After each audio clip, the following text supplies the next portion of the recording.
Poopó लाइभमा आफ्नो party खोलेर अरूको पार्टीमा कसरी जोइन हुने धेरैजनाले कमेन्ट गरेर सोधिराख्नु भएको थियो। त्यसैले आजको यस भिडियोमा म कुशल चेम्जोङ तपाईहरुलाई हामीले पोपो लाइभमा आफ्नो पार्टी खोलेर अरूको पार्टीमा कसरी जोइन हुने सम्बन्धी यस भिडियोमा पुरै जानकारी दिन गइरहेको छु। दुईटै फोनमा फाल्टो आइडी लगइन गरेको छु। एउटामा मेरो कोइन्सेलर आइडी राखेको छु भने अर्कोमा मेरो सेकेन्ड आइडी खोलेर राखेको छु। र अहिले यो मेरो मेन जुन छ कोइन्सेलर आइडी, यो आइडीको मैले पार्टी खोलेर राखेको छु। त्यसको लागि म हजुरलाई यहाँ देखाउन चाहन्छु। हेर्न सक्नुहुन्छ, यो मेरो मेन आइडी रहेको छ र खोलेर म हजुरलाई देखाइदिए र हेर्न सक्नुहुन्छ यहाँनेर यो मेरो मेन आइडीको यहाँ पार्टी खुल्लै छ भने तर यहाँ मैले अहिले पार्टी खोलिरहेको छैन। अब यो कसरी गर्ने त एकदमै सजिलो छ। त्यसको लागि के गर्नुहोस्, हजुर सुरुमा जसरी नर्मली पार्टी खोल्नुहुन्छ त्यसरी नै यहाँ लाइभमा गएर सजिलैसँग तपाईले पार्टी खोल्न सक्नुहुन्छ।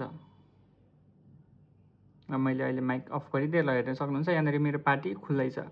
अब यहाँ के गर्नुहोस् भने तपाईँ एकैछिन यसरी पार्टीमा बसिराख्नुहोस्। यदि तपाईँ नयाँ हुनुहुन्छ अथवा भनौँ तपाईँको आइडी नयाँ छ, लेभल भर्खर सानो छ भने चाहिँ तपाईँले केही बेरसम्म अथवा एक दुईजना मान्छे पार्टीमा राखेको हुनु पर्यो। तपाईँ अलिक पुरानो हुनुहुन्छ, लेभल पनि धेरै छ भने तपाईँले त्यस्तो केही गर्नु पर्दैन।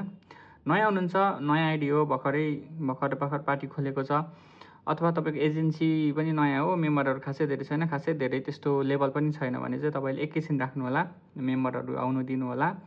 अनि त्यसरी तपाईँ के गर्नुहोस् भने सिधै यसरी यो मुनिदेखि यसरी उडाइदिनुहोस्। उडाएपछि फेरि तपाईँले के गर्नुहोस् भने फेरि तपाईँले पोपोलाई खोलिदिनुहोस्। हेर्न सक्नुहुन्छ सजिलैसँग पोपो खोलिरहेको छ।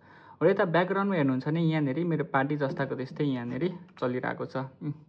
हेर्न सक्नुहुन्छ पार्टी जस्ताको त्यस्तै चलिरहेको छ।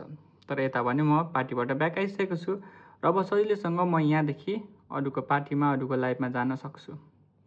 जस्तै कि ल यहाँ एकजना ऱ्यान्डमकोमा गइदिए, हेर्न सक्नुहुन्छ यहाँनेरि पिके ब्याटल भइरहेको रहेछ। यसरी ऱ्यान्डम अरूको पार्टी लाइभमा जान मिल्यो। यसरी तपाईँले सजिलैसँग आफ्नो पार्टी खोलेर ब्याक गरेर तपाईँले अरूको पार्टीमा जोइन गर्न सक्नुहुन्छ भने यता तपाईँको पार्टी जस्ताको त्यस्तै चलिरहेको हुन्छ। सो यो छोटो मिठो जानकारी तपाईँलाई के कस्तो लाग्यो अनि सधैँ चाहिँ यदि तपाईँहरू पोपोमा कोइन किन्न चाहनुहुन्छ अथवा पोपोमा एजेन्ट बन्न चाहनुहुन्छ भने हाम्रो युट्युब च्यानल टेक्निक नेपालमा जानुहोस् र यहाँनिर तपाईँले प्लेलिस्ट भन्ने अप्सन भेट्न सक्नुहुन्छ। यहाँ क्लिक गर्नुहोस् अनि त्यस पछाडि पोपो लाइभ गाइडमा क्लिक गर्नुहोस् र यहाँदेखि तपाईँले पोपो सम्बन्धी सम्पूर्ण भिडियोहरू जस्तै कि अकाउन्ट कसरी बनाउने, लाइभ कसरी जाने, एजेन्ट कसरी बनिने, एजेन्सी अनि अरूको एजेन्सीमा के भिन्नता छ, पोइन्ट कसरी ट्रान्सफर गर्ने, कसरी एक्सचेन्ज गर्ने, अनि डायमन्डलाई कसरी कोइनमा लिने, भिआइपी र जति पनि पोपो सम्बन्धी भिडियोहरू छ तपाईँले यहाँदेखि सजिलैसँग भेट्न सक्नुहुन्छ।